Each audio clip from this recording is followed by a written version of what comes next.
Just about an hour or so just before we go to the athletes' press conference. Kevin, after all the years we talked about you potentially coming back, bro, the time is now. You're finally here. How do you feel? I feel good. I understand that you wasn't ready to walk away from it. Your business wasn't done. And then for the last decade, we've been talking about you potentially coming back, and all of us agreed from the 90s you would be the only person who we felt who could come back because you're health-wise and everything like that. And we all know that Kevin has never competed and trained all year round. He always, looked at a show, got ready for that show where we're constantly banging and doing all this damage and everything. But is it surreal for you that, you're actually getting ready to stand on stage, or you think it's going to finally hit you when you get there? I think it's probably already hit me. You know, going through the movements and going through the process and just seeing everything that's going on around me, you become very familiar with the territory, and your mind and your body just starts adapting to the things that you see around you. So you start, becoming that person again. Yeah. So, I mean, when you say that person again, is that the same guy that was like sleeping in a room with no bed and guns all around him and, and all that stuff? Or is it different for you now? Do you look at things differently now? It's not different, Flex. And I think if we can probably refer something to someone, I think if you ask Michael Jordan to dribble a ball, if he's 60, 50, or when he was in his prime, he's going to hold that ball and still dribble it the same way. Now, whether he can go up there and do that slam dunk from the foul line, right, that's another thing. But, the mind is still there, and things become familiar with you, and you go through that same process that you've always went through that worked for you. So I don't give a damn what anyone else thinks. I'm so excited that this time has came to fruition. And for me, personally, I think it's really what the sport it need. For the last couple of years, it's just been like a two-guy show or potentially a one-guy show. But now there's this talk, this new energy that has came back that you brought to the sport. And that's all because of you. How do you feel about that? I mean, you've been getting overwhelming. I've been seeing your Instagram blow up and all that stuff. You've been getting this overwhelming support. How does that feel to know that this many people actually are in love with you and want you to come back to the sport?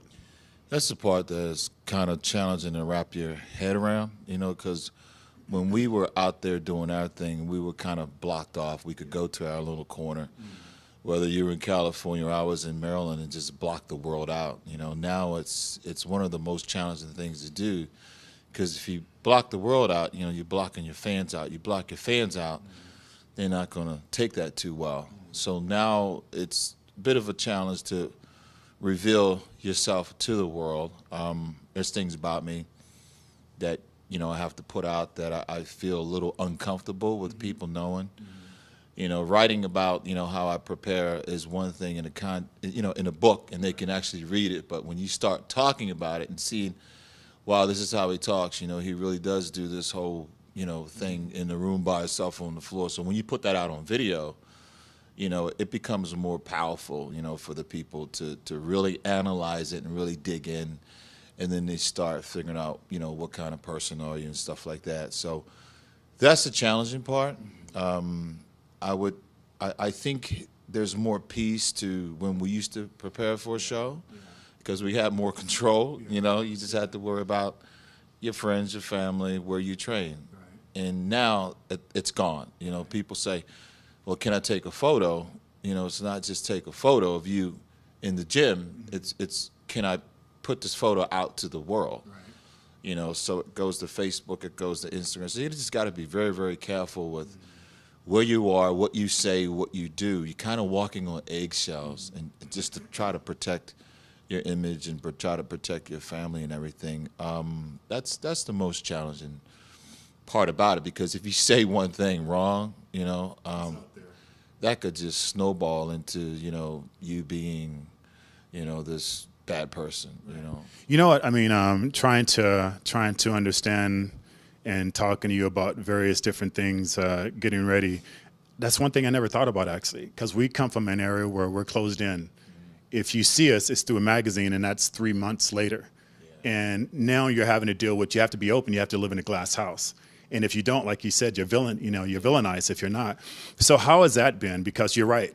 Back then we can stand our own low. You're on one side of the world, I'm on the other side of the world, but the internet brings it immediately right now, and you have to give them something. That's a difference. So I get it. It's a double-edged sword. It works for you because you can use that as far as management and marketing. But for us who like to be concealed and not bothered, you have to deal with that. So how's that been getting ready for a show? Because that's normally not you. That's not me back when I competed. So how's that been dealing with that?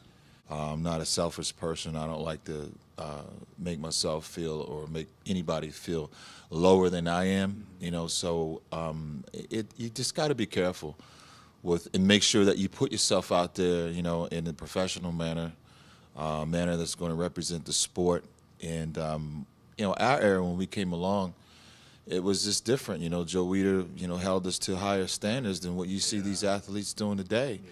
And I think that's what really carried us to the point where we are now.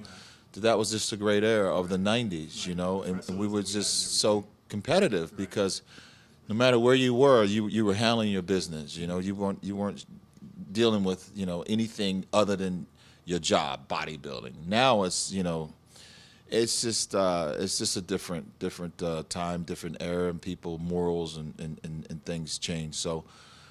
Bringing back the 90s and what era, it's like I'm representing you, I'm representing Sean, I'm representing Dorian Yates' hard work, I'm representing every moment that I've been on that stage of your personality, dealing with you, dealing with Dorian, dealing with Ronnie. All this is coming into effect for my preparation for the show, and people don't realize that, it's not about Kevin, this is about things that I've learned, things that I know, the experiences from Flex, the things that you've taught me, and just doing battle with Ronnie and Dorian on stage, just everything. Yeah. You go into these moments and you prepare that for this presentation coming up. So when I walk into a room where I see these guys doing things, it's a night and day difference. You know what I mean? Right.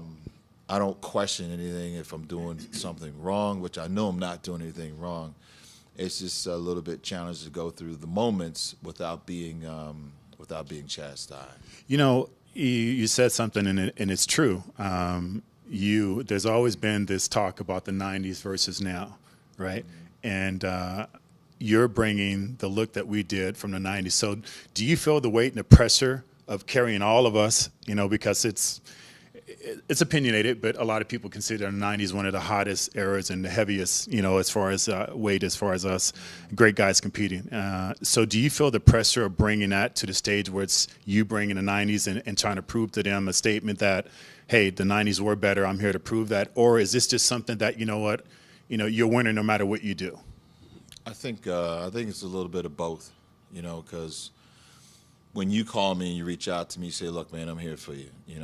It's deeper than that. I'm here for you. It's almost like, hey, if I could get up on that stage and do it, I would be doing it, or I would be doing it right next to you. So for that right there, yeah, it's a lot of responsibility, think about Ronnie Coleman and what he stood for. Ronnie had a lot to do with me being Kevin Levrone, right. Because he raised that bar so high, and we worked and we trained. So when I think about him, and you see Ronnie's drive and everything, he still haven't given up, So when I go to the gym and I had to represent all of that, so it's battle of the era. So that's a lot of responsibility. But I know that, just with God called me to do this. He allowed me to be the one that step up to the plate and do this. Mm-hmm. And I'm just going to have to find the strength to walk out no matter what the naysayers say and believe that was one of the greatest eras. It created us. Mm-hmm.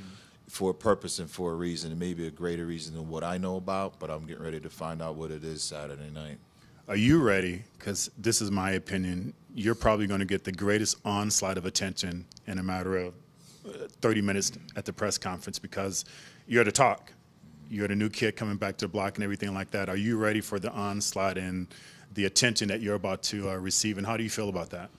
I feel good about it. I feel like almost the sport has called me to be a leader, amongst other men, and to be able to be responsible, and to walk into a room and to just to have leadership. I'm not there to fight. I'm there to set an example of what this sport was built on: integrity, dignity, and pride, and what Ben and Joe Weider set us up to do. You know, this is a business, and we represent it, and we got to represent it well. We was taught well from them. You know, gave us great opportunities. So I just want to walk in there to press conference and address those answers that way. You know, right. I feel you. Yeah. You know what? I can't wait. I can't wait to witness. I mean, you're probably the one that I hated the most being on stage with, because you're so competitive as far as everything. Because I tried to be a perfectionist, but you were right there with me, whether you stood a little bit before me, you know, and then before me hitting the poses and stuff like that. You hitting poses before me and then holding them afterwards. And then I'm walking off stage because I'm exhausted, and you walk back there. I'm so excited to see you bring that back to the stage, that type of professionalism and everything like that. I can't wait. How do you feel, or have you thought about, you know, what Kevin is going to show up on stage, and how the guys are going to react to you? How are you going to interact to them? Are you going to try to control the stage as you does before, or do you just think you're going to just black out and Kevin's here, Kevin's going to do what he has to do, and there's no thought press about it? Yeah, what I've done was pretty much analyze the competitors already. I think about my package and how I'm going to go out and represent it next to whoever I'm standing to. You know, it's almost like you got to play that game of chess. For me, that's how deep it goes. Yeah. It even goes a little deeper than that. You know, I react off of my environment. Yeah. You know what I mean? Yeah. So for me, I already know their personalities. So They don't know yours. yeah. So whatever they do, Right.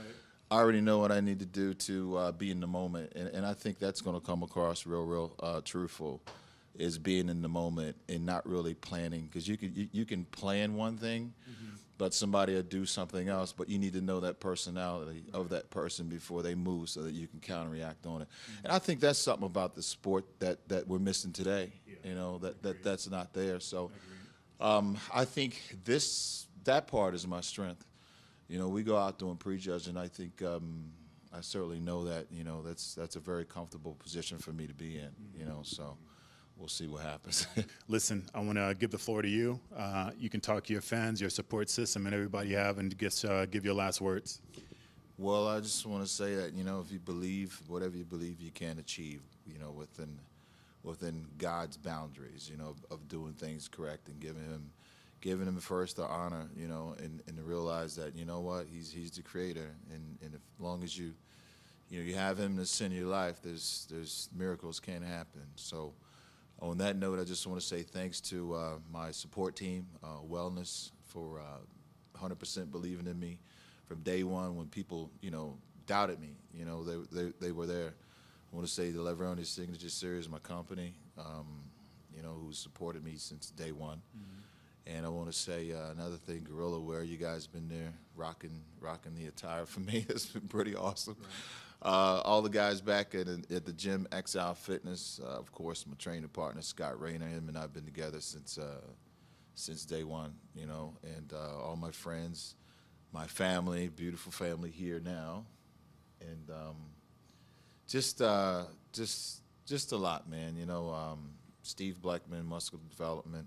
We can go on down the line. Robin Chang, Jim Mannion, for allowing me to have this opportunity to go out and represent this sport and what I know, and give this gift to the world, you know, because it's something that they need to experience as well, the deepness of who we are as athletes. One of the greatest sports in the world is bodybuilding. I believe it's a healthy sport, and you know, I'm just here to show the world that as long as you eat and you do the right thing, you know, miracles can happen. This is certainly healthy. If I'm forgetting anyone out there, please forgive me. I'm on very, very low carbs right now, and I think that's probably about it, man. Man, you guys are about to bear witness something that's never happened in the history of our sport before.